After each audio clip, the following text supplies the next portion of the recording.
In the end, it is the face of the sadist in his death throes, which the artist sketches. A narrative motif that recalls director Michael Powell's Peeping Tom.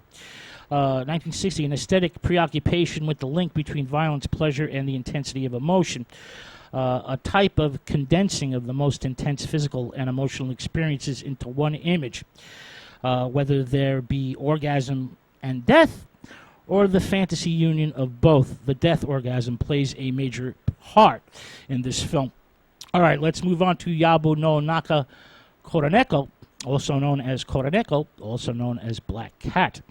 This is directed by Kaneto Shindo. This is the more horrific companion to the same director's better-known Unibaba, 1964. The movie is set in the 12th century as an elderly woman, again played by Nobuko Otawa, and her daughter-in-law, Kaiwoko Tashi, are raped and killed by renegade samurai warriors. But the two women, of course, return as ghosts, spirits that are able to change into black cats, and swear to kill all these samurai warriors that they encounter. When a heroic warrior, played by Kushiman Nakamura, is dispatched to get rid of these two deadly ghost women cats who have managed to kill quite a few samurai at this point, he soon discovers that the ghost cats are in fact his own wife and mother. Although Tashi has killed all her victims by tearing out their throats, she cannot bring herself to do the same to her own husband, and the spell is broken. She then returns voluntarily to the horrors of hell. Of course, he must still confront his own mother, and cuts off her arm, which becomes a cat's paw that the older ghost cat woman carries between her teeth. Apparently victorious, the hero is found dead the next day with a large black cat prowling around him.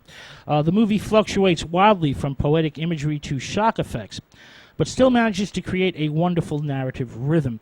Wonderful images in this film include the splendid shot of the great gateway with the shimmering figure of the ghost cat woman high on the parapet in order to lure unwary samurai warriors.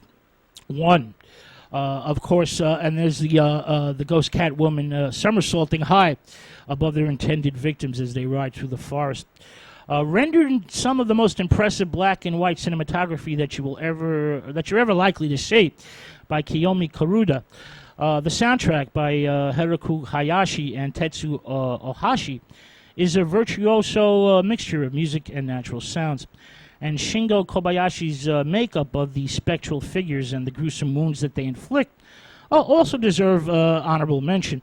Like most of the director's work, Kaneto Shindo's main interest in the narrative resides in the way it differs from the standard genre formula. Here, as in Unibaba, the ghostly cat women are less interested in avenging a particular crime than avenging the socially sanctioned brutality of the aristocratic samurai warrior class. Indeed, of the entire social system against its weakest members. KURONEKO is a first-rate movie and a Class A horror film, so check it out. With that thought, we're going to take